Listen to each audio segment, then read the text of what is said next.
Britain woke up to a storm of controversy today as Chancellor Rachel Reeves revealed her unflinching plan to rein in public spending with what she calls an iron fist against waste. Ministers are now under direct orders to eliminate any spending not aligned with the government's priorities, a move described by critics as draconian and heartless. As Reeves pushes for departments to slash 5% from their budgets, tensions are flaring both within government and across the nation. The Treasury's new zero-based spending review has sparked accusations that public services and social programs are about to be gutted under the guise of efficiency. Departments will now have to justify every single pound they spend, and they won't just be explaining themselves to civil servants or elected officials. Panels of former senior bankers, private sector executives, and think tank economists will play judge and jury over public spending. Reeves insists these measures are necessary to reverse the financial mismanagement of the previous Conservative government, which she claims allowed millions to be wasted on poor value-for-money projects. But the optics of outsourcing public accountability to corporate elites have left many wondering, who's really in charge here? The stakes are enormous.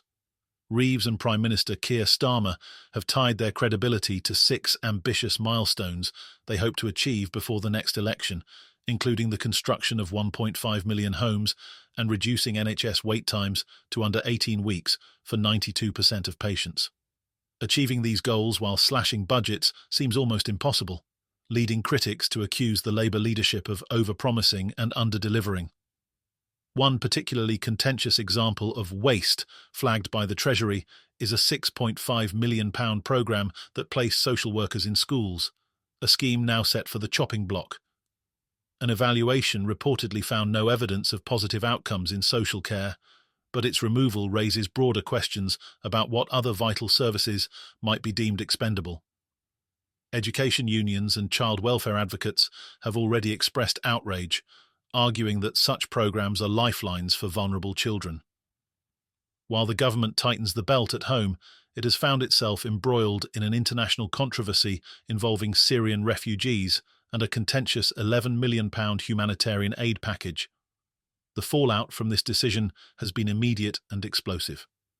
Labour's decision to allocate millions to Syria following the collapse of the Assad regime has been branded outrageous by political commentators, with many accusing Starmer's government of prioritising foreign aid over domestic crises.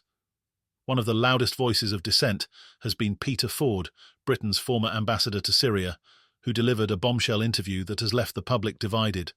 Ford called for Syrian refugees in the UK to be actively encouraged to leave, arguing that their presence is no longer justified now that Assad has been removed. In his words, many refugees were either sympathisers with the opposition or economic opportunists pretending to flee persecution. His comments, describing some refugees as having ties to terrorist groups, have stoked fears and fuelled anti-refugee sentiment. Ford's suggestion that the UK adopt Germany's model of offering cash incentives to encourage refugees to leave has been met with outrage by human rights advocates who accuse him of promoting cruelty and xenophobia.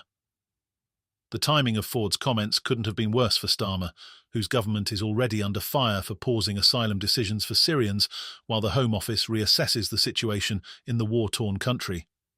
Home Secretary Yvette Cooper defended the decision, citing the fast-moving situation on the ground, but critics argue the move is a thinly veiled attempt to make Britain less welcoming to refugees.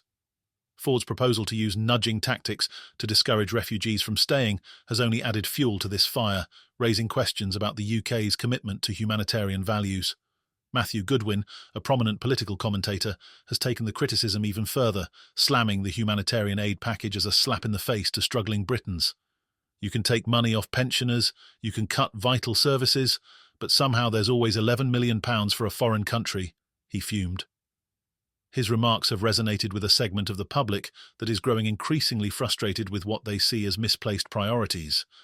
Goodwin's warning that many of the groups filling the power vacuum in Syria are tied to extremist ideologies has only deepened public skepticism about the aid package. Meanwhile, Starmer has tried to defend the aid allocation as part of a broader strategy to protect British interests in the Middle East.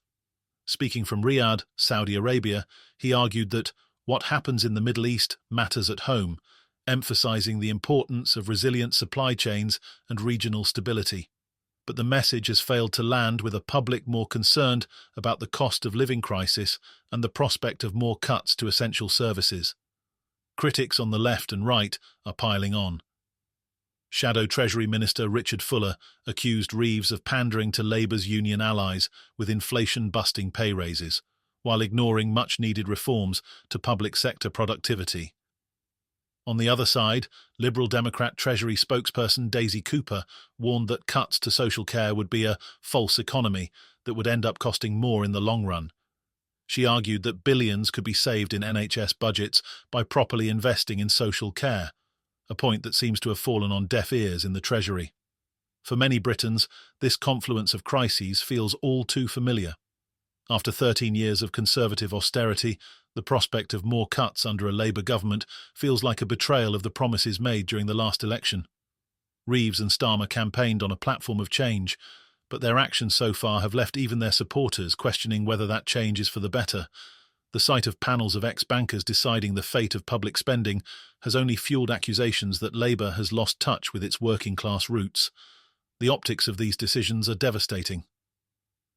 Reeves's October budget, which introduced £40 billion in tax hikes, was sold as a one-time measure to stabilise the public finances.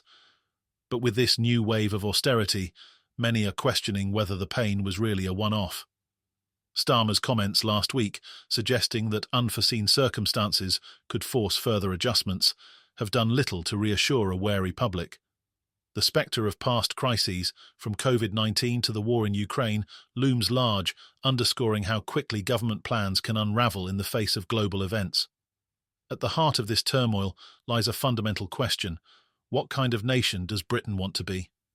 The government's efforts to streamline spending and prioritise value for money may resonate with some voters, but the human cost of these decisions is becoming impossible to ignore.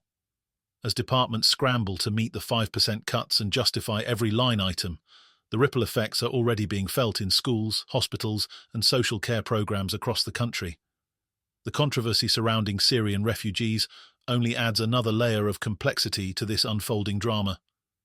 Ford's inflammatory remarks and the government's decision to pause asylum cases have exposed deep divisions within British society. While some applaud the tough stance, others see it as a betrayal of the country's humanitarian responsibilities. Starmer's decision to announce the aid package in the midst of this debate has only muddied the waters, leaving many to wonder whether the Labour leadership fully grasps the scale of the challenges facing ordinary Britons. As public anger mounts and political divisions deepen, one thing is clear: the coming months will be a test of both Labour's vision for the future and its ability to navigate the minefield of public opinion. Will Reeves and Starmer succeed in balancing fiscal responsibility with compassion, or will their efforts to steer the country through turbulent waters only deepen the divides? Only time will tell, but for now, the government finds itself on a precarious tightrope, one misstep away from disaster.